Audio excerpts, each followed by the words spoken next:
When Lewis Hamilton radioed, "I can't attack because I've got no fuel, mate," it wasn't just frustration, it was a statement, a warning. And for Ferrari, it was the moment the illusion cracked. Up to that point, the Belgian Grand Prix had looked like redemption in motion. Hamilton clawing back positions, slicing through the spray at Spa, executing Ferrari's bold, high-downforce gamble with clinical precision. But lap by lap, something subtle shifted. The team began issuing lift and coast orders.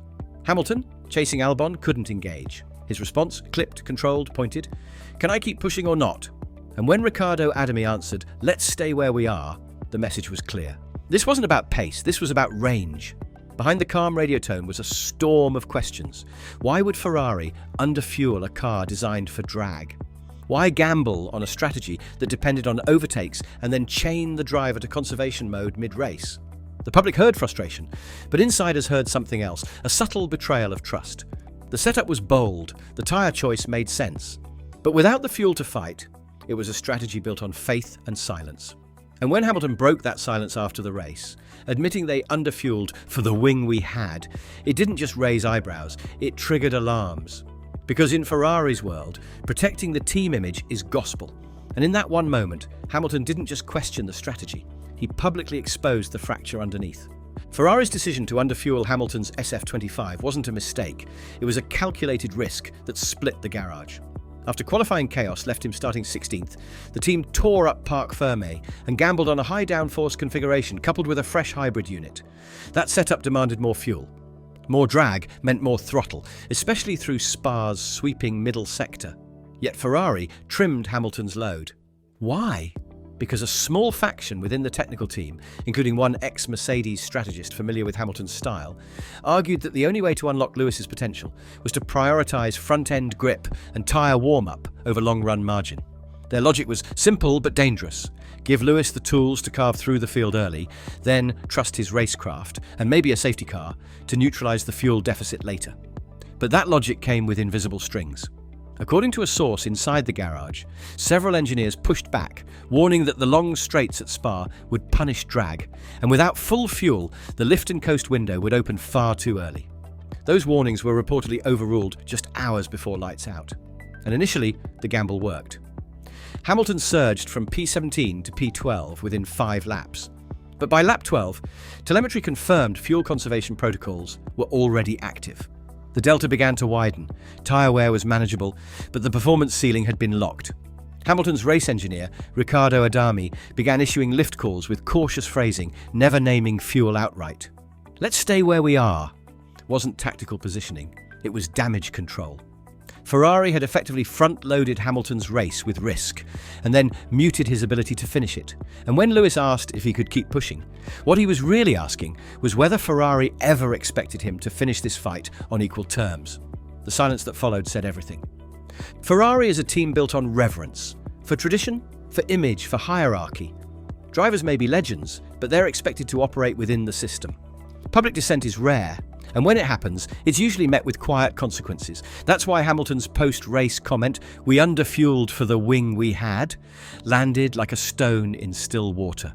It wasn't a rant, it wasn't emotional, it was precise, composed, and unmistakably deliberate. Insiders say Riccardo Adami, Hamilton's race engineer and a veteran of the Vettel era, was stunned. That hesitation we heard during the radio exchange, "Let's stay where we are," wasn't driven by data uncertainty. It was the sound of someone realizing the plan had already unraveled, and the driver knew it. The strategy had relied on silence, push early, manage late, no public complaints. But when Hamilton spoke, he broke the unwritten rule, not in anger, but in assertion. His question, "Can I keep pushing or not?"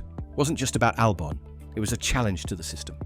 Since joining Ferrari, Hamilton had been careful, learning, adapting, deferring. Spa was the moment that changed. He obeyed the team. He finished P7. Then he spoke, not to deflect blame, but to assign responsibility. "We outscored Mercedes," he reminded reporters, "but this wasn't a good weekend." There were no excuses. No damage-limiting PR lines. Just a quiet demand for accountability.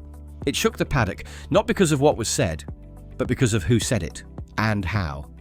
At Ferrari, that kind of control isn't surrendered easily. But Hamilton wasn't asking for control, he was taking it. One post-race quote at a time. And the moment he broke protocol, he stopped being the new driver adapting to a legacy. He became the voice questioning how that legacy is managed and who gets to define it. On paper, P7 might look like a salvage job. Hamilton started 16th, made up 9 places, and brought home 6 points, more than Charles Leclerc, who finished behind in P9. Ferrari even outscored Mercedes in the constructor standings for the weekend. But in the context of a tightening championship, the numbers hide a strategic misfire with long-term consequences. Heading into Spa, Ferrari trailed Red Bull by just 24 points. Hamilton himself sat only 12 points behind Sergio Perez in the drivers' standings, with podium momentum from Silverstone and Hungary. A clean, properly fueled race in Belgium could have netted P5 or even P4, especially given the chaos that unfolded ahead. Those extra 3 to 5 points may not seem decisive now, but with just 8 races left, including low-deg tracks like Monza and Suzuka, where Ferrari's drag-sensitive setup will struggle, they could determine whether Hamilton finishes ahead of Perez or whether Ferrari can truly threaten Red Bull. More importantly, Spa revealed a growing asymmetry within the garage. Leclerc's car was fueled conservatively, built to manage. Hamilton's was fueled for attack, then restrained. That disparity raises questions. Is Ferrari optimizing for both drivers or selectively gambling on one? The math may not lie, but it doesn't explain intent. And in Formula One, intent shapes outcomes. Hamilton's Spa weekend didn't just cost him points. It exposed how internal decisions, masked as tactical nuance, can quietly sabotage a championship bid. And now that he's said it aloud, Ferrari can no longer pretend otherwise. In Ferrari's long and turbulent history, moments like this are rarely isolated. They're inflection points. Think back to 2010, when Fernando Alonso muttered, "This is ridiculous," over the radio in Abu Dhabi, after being left out during a pivotal strategy call. Or 2018, when Sebastian Vettel was asked to yield track position despite leading the title chase. At Ferrari, the friction between driver autonomy and team control is a recurring motif. What happened at Spa with Lewis Hamilton follows that lineage, but with a twist. This wasn't a flash of emotion. It was a power play executed in public with surgical precision. And Hamilton has done this before. At Mercedes in 2016, when split strategies at Abu Dhabi prompted him to back Nico Rosberg into the pack, or in 2021, when he demanded setup control mid-season to claw back performance against Verstappen. In every case, Hamilton's leverage came not from title standings, but from proving he could deliver, and that when ignored, the team paid a price. At Ferrari, such leverage is rare. Historically, leadership is top-down, with engineers and strategists framing the path forward. Drivers are expected to perform, not question. But Spa disrupted that hierarchy. Hamilton, by exposing the underfuel decision, signalled that his role isn't just to drive, but to direct. And while Ferrari fans may see that as audacious, insiders recognise the pattern. This is how Hamilton works. He builds credibility first. Then he asserts control, not through ego, but through execution. And Spa, in that context, wasn't just a missed opportunity. It was a statement, one with echoes of past fractures Ferrari thought they'd left behind. Now they face the same question again. Can this team handle a driver who doesn't just want to win, but wants to lead? What happened after Spa didn't make headlines, but it made waves inside Maranello. Just 72 hours after the race, Ferrari engineers received revised simulator parameters, new torque maps, updated lift profiles, and early throttle modulation trials. The origin? Hamilton's feedback. Specifically, his assessment of low fuel instability and unpredictable rear behaviour under load. What's remarkable isn't that Ferrari acted on his input, it's how fast they did it. According to team insiders, Hamilton's sim debrief bypassed the usual review process. No layered approvals, no back-channel negotiations. One engineer described it as a non-standard data injection, a rare override normally reserved for emergency updates or pre-season testing. It marked a subtle but significant shift in Ferrari's operating model, from engineering-led to driver-informed. And it didn't stop there.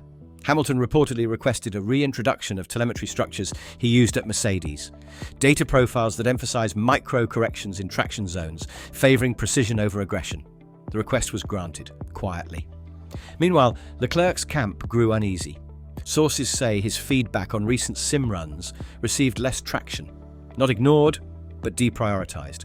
And that, more than anything, signals what's coming.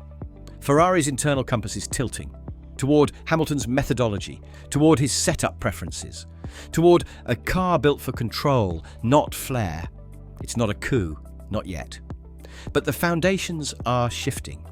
And at Monza, under the gaze of the tifosi, that shift will be impossible to hide.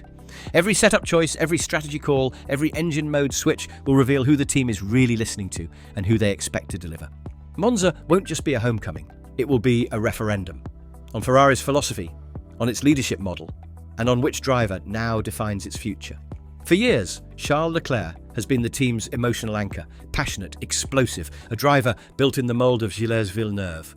But Ferrari is shifting, slowly, deliberately, and now visibly.